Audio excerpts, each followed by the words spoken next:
What's going on, everybody? Today's actually Thursday.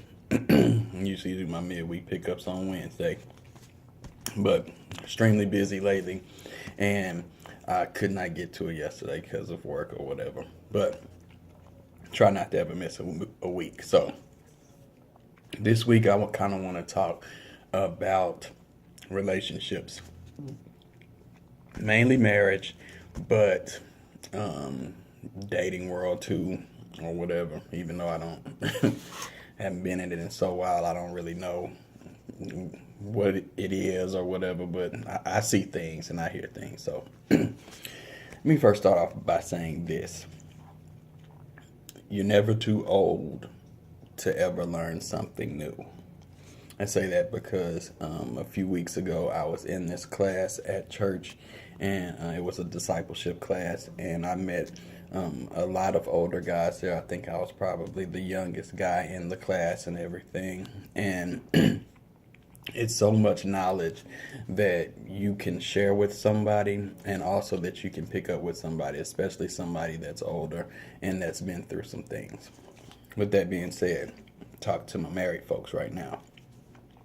In that class, I had a very wise man say something that still sticks with me to this day, and I've been out of the class for a good month now. And what he said was, after being married for like 40 years, and he retired and everything, and he was at home, with his wife more, and he was like, after a few days or whatever, he realized that he knew nothing about her at all. Even though they've been married for so long, he didn't know this person that he was seeing, because he was always so wrapped up into work and everything. And fellas, this is something that I could tell you. Usually when we have children and a family and a job, career, or whatever you're doing, we get in to the same pattern. And I've said this before: wake up, go to work, come home, eat dinner, spend an hour or two with the children if you have that long, if you get off early enough, shower, go to sleep. It's not much time for communication between you and the significant other. When I was in class and we talked about this topic, I realized that, of course, communication is always the key. But if somebody can be married for 40 years plus, and then they get to the point to where they don't even know who the person that they're married to, it's a real big disconnect right there.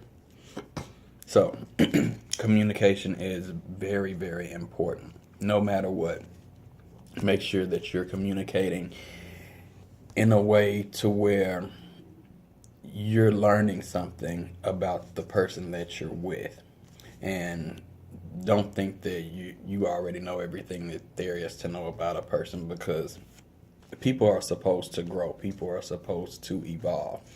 And your partner can be evolving, and you might not even notice it, because you're so busy in the things that you are doing that you think is important, or the things that are important, like providing for the family and everything like that. But if you don't notice, then you're not communicating. And without the communication, then it's going to become a gap. And then with the gap, there's going to become the itch. And with that itch is an itch that you do not want to scratch, because the saying, the grass isn't always greener on the other side, and everything like that. Long time ago. Long time ago. I was in a situation, and oh, the grass is green on the other side. You think that, and then you hop on the other side, and then just a little bit far out, you could see, yeah, it's a little green, but then as you walk a little further, you start seeing that green turn to yellow, and turn to brown, and then turn to death. So, especially in marriage, which is so important, so sanctified, You have to be very careful, because when you have that itch, that's something that does not need to be scratched. Or if it does need to be scratched, that's something that needs to be scratched with your spouse. And I know that it may sound easy for somebody to just say that, and you may be going through things or whatever, but when you marry somebody, it is supposed to be, of course, for better or for worse. And it takes a lot of people to realize that, and the longer that they're in their marriage, then the more clarity that they get as far as, what marriage really is. And as I've been through my journey in my marriage, I've noticed the older that I have gotten, I take things that I would have taken for granted back when I was younger. They're more important to me.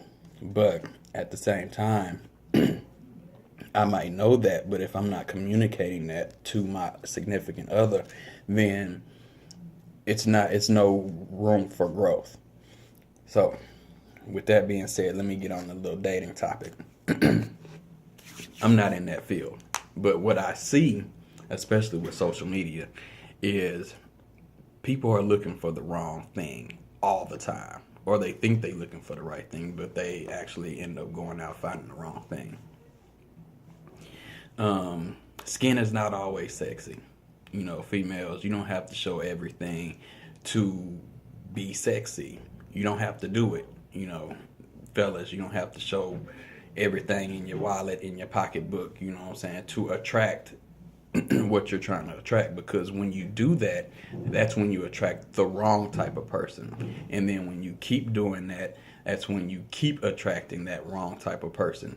And then you're always wondering, or you're saying it's no good men out here, it's no good women out here. No, your approach is completely wrong, and you're attracting the same type of people that you've been attracting before. There are other things that you can find sexy within a person that can turn you on about that person. One thing that's very important is that person's mind. Where are they at mentally? That's something that could be, that's a big turn on. I like that. I like to see, when my wife, I like to see when she's really brainstorming and see things that she tries to put into place. And I like to see things when she puts it into place and it happens. I like to see that. That's sexy to me. A lot of people don't take that as a quality because they're looking at physical attributes only. They're looking at, how this person looks in this, or how much money dude makes, or how many kids, blah blah blah. The list can go on. But the thing that you may have to start doing is looking at other things versus things that you have set in your mind that, hey, this is who I want, this is the person I want, blah blah blah. It's not always going to work like that, because you cannot create that person. That person's not out there. You're trying to create something that's not there.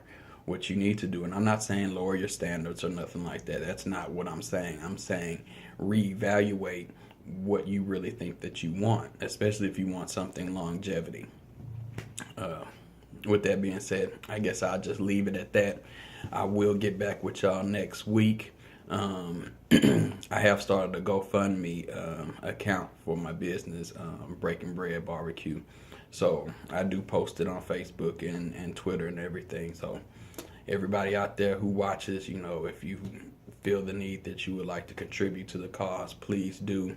I'm going to put the links all in my bios and everything. So as always, put God first, your family comes second, everything else will fall into place. And like I've said before, I'm not perfect. I'm not sitting here trying to pretend like I have all the answers.